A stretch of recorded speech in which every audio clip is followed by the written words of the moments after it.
What's up guys?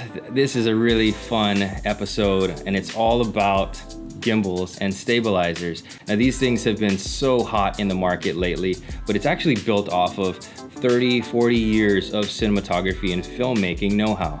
So it started because cinematographers and DPs wanted to get cameras off of sticks, off of dollies, and into their hands so they could get dynamic moving shots with their talent. And it started with systems like Steadicam. Eventually companies like Glidecam made versions that were more outfitted for budget indie filmmakers and event shooters, and that's what we're wearing right now. So it started with a base of a vest. It actually got the weight of the camera out of your hands and onto your waist, onto your shoulders, and it really helped to release some of the fatigue of actually carrying a camera around. That's first. Second is actually an arm. So this arm system has a spring-loaded and tensioned, which it allows you to mount your camera onto the original gimbal system. So this is an analog system that's based off of weights and counterbalances, and it gets your camera right on top of your person, allowing you to control your pan, your tilt, and your yaw. So this allowed you to get a really smooth tracking shot where your camera didn't give you the shakes and the wiggles like you would if you had a camera on your shoulder or just in your hands. You know, back in the day, cameras were, 30 plus pounds. So carrying something like that all day, it just wasn't possible. You couldn't hold it like you do a DSLR these days.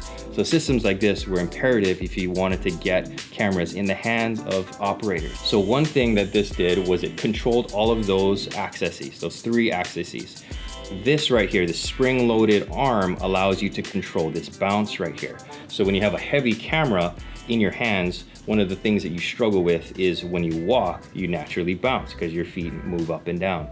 So this arm right here helps to take out some of that shake, some of that natural human element movement. And this right here is how the big boys and girls still do it today. But this actually led to this. About 8 years, I don't know, or so ago, Freefly came out with something called the Movi that really changed a lot of the way that people moved cameras. It was really important because what it did was it took some of the analog nature of these weights and counterbalances and it motorized them digitally. So what this does with these motorized gimbal parts is it takes a lot of the analog hand twisting and maneuvering that you had to learn how to do with these gimbal systems and actually gives you some kind of counterbalance in these motors. And that makes for much smoother, much more repeatable shots. You can get pans and tilts that you never would have gotten with these analog systems. You can even remote control them from your PS4 controllers, which is pretty amazing. So these were actually built for cinema cameras like Reds, and eventually Alexa Minis and those types of cameras because they were actually made for filmmakers. Eventually, indie filmmakers and event shooters and all of those guys started to pick these things up and shoot commercials with them. And eventually, like everything that's big, becomes small.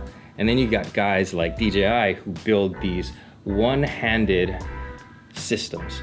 So it goes from this dual-handed, huge 10, 20 pound systems into these light, compact things that you can throw in a backpack. So you guys are all familiar with what this is. And these things are great. You see these all time on events and weddings because this takes a lot of the human error and the education out of learning a full Steadicam or Glidecam setup. It's super light, it's really easy to maneuver and operate, and they're really cheap. That's a huge, huge, huge part of it. And it gets even smaller. We got guys like the DJI OSMO Pocket that literally fit in your pocket. It has a camera, 4K camera, stabilized with those same 3-axis moves. You can check out the video that we did right here if you want to know a little bit more about this guy that we use all the time for travel vlogs, for behind the scenes and all of that fun stuff. But the thing that's missing from all of these 3-axis gimbal setups is this spring hinge setup. So what this guy allows you to do is keep the camera from bouncing up and down. And right now, if you want to use a gimbal like this, you have to do that with your arms, which is still prone to a lot of human error. So I was really excited when these guys from DPhoto gave me a call and said, hey, we want to hook you up with this little contraption. It's going to change the way you use your little gimbals. And they sent me this. So this is a really, really cool way to get that fourth axis. And yes, it's small enough to fit in a backpack. So what you do is you take this guy, you get your single-handed, this is a Ronin S, and it works with any of the other systems, because all you really do is tighten this around your center column. And just like that, you have this guy stabilized on this fourth axis. You see that? How I can get these little shakes right there, but the camera doesn't move. That's a really important thing here in Hawaii when you're shooting on the sand, when you're shooting in the mountains. You get rid of all of those micro shakes and all of those camera steps that you see in so many event and wedding video shoots today. This takes care of a lot of that human error, and honestly, getting it into two hands is much more controlled than just off of that single column. You can change the tension right here on these little levers, these little dials right here allow you to control the tension of how tight this is. So right now we have a Blackmagic Pocket 4K, but if you have a GH4, if you've got a smaller camera, you can reduce or increase the tension on this so that you can actually change it for the weight of your camera setup, which is really, really nice. And with so many cameras getting tiny, the red Komodo is gonna be amazing on this thing because it's so compact that I think this is gonna be a great travel cinema package eventually when it comes out. And for a few $100, this thing actually elevates your gimbal moves in a way that even just walking and learning those steps can't do, because it takes all of that weight out of it for you. That about wraps it up for this episode. I just wanted to give you guys a peek at this thing because I think that for a lot of my friends and colleagues here in Hawaii that shoot a lot of these events, these dance films, these music videos, this actually could help you out a ton. It's not a big investment, but I think it's gonna be huge for the production value of your current gimbal setups. If you wanna come check it out, I'd love to connect with you because I wanna get it in your hands to see what you can do with it.